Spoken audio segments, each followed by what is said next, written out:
Hello friends, કેમ છો? તો આજે આપણે ઉનાળાની ગરમીમાં બનાવીશું પાન સ્ટાઇલ લચ્છી. તો એના માટે મેં અહીંયા બાળકોને જે આપણે ખાવામાં આપીએ છીએ તે પાન છે, ચૂના અથવા સોપારી વગરનું. આ ટોપિંગ માટે કોઈ પણ પાનની વસ્તુ હોય તે તમે લઈ શકો. અહીંયા મેં તૂટી ફૂટી અને સલી લીધી છે.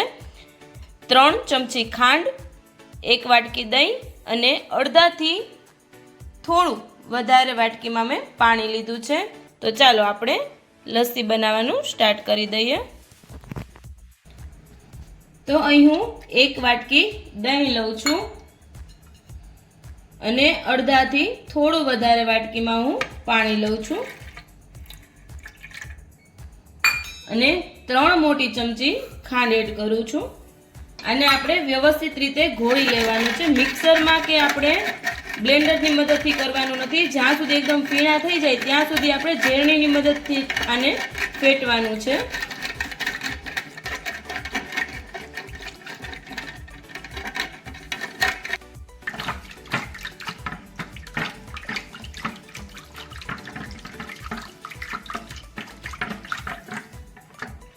તો મસ્ત રીતે બબલ્સ છે તે આવી ગયા છે અને આપણું જે મિશ્રણ છે લસ્સી માટેનું તે રેડી છે. આને હવે હું 15 મિનિટ માટે રેસ્ટ પર રાખી દઈશ. કોઈ પણ આપણી ખાંડ છે તે રહી ગઈ હોય તે મસ્ત રીતે મેલ્ટ થઈ જાય એટલા માટે.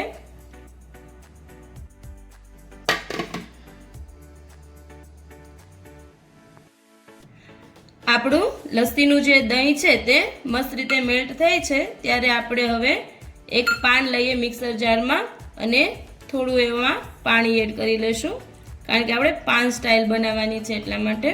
હવે આને વ્યવસ્થિત રીતે આપણે ગ્રાઇન્ડ કરી લેશું.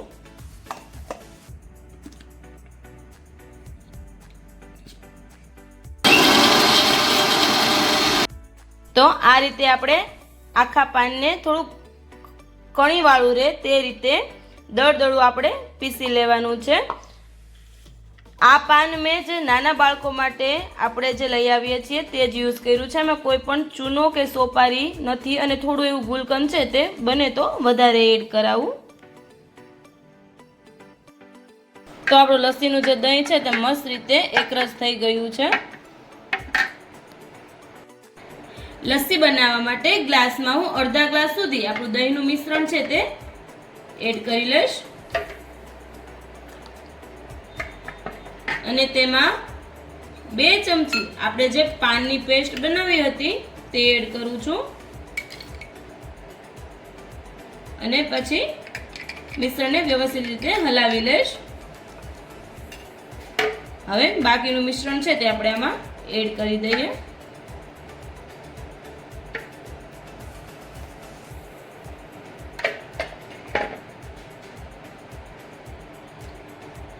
હવે આને અગેન વ્યવસ્થિત મિક્સ કરી લેશું અને માથેથી આપણી પાસે જે પણ પાનની ટોપિંગ હોય તે આપણે એડ કરી દઈશું.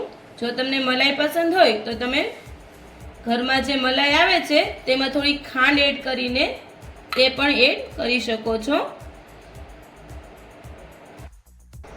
આટલામાંથી તમે 2 જણાની પાન લચ્છી ઇઝીલી બનાવી શકો છો.